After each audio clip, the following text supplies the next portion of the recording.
বন্ধুরা, ফেসবুকের বন্ধুরা, একটা জানতে ইচ্ছা করে, মানুষের কথায় বলে না, মানুষ মরে গেলে কদর দিতেছি, বাঁচতে কেউ কদর দেয় না। এই যে হাসান পাগল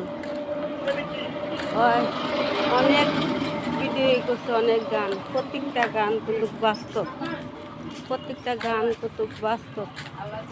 ওই গানগুলাকে কে মূল্য দেয়নি কেন? দর্শক ভাইয়েরা, মূল্য কেন আপনারা বাঁচতে যখন দুনিয়াতে ছিল তখন কেন আপনারা মূল্য দেননি? এখন মরে গেছে, তার গানগুলাকে কদর দিতেছেন, তার গানগুলাকে মূল্যায়ন দিতেছেন।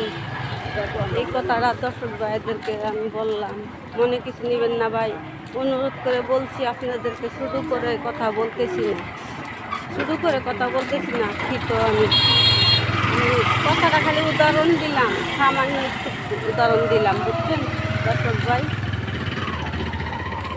ইউটিউবের বন্ধুরা, সাধারণ উদাহরণ দিচ্ছি আপনাদেরকে। শুধু করে কত বড় বড় শিল্পীরা হাসান পাগলের গান এখন বলতেছে, কেন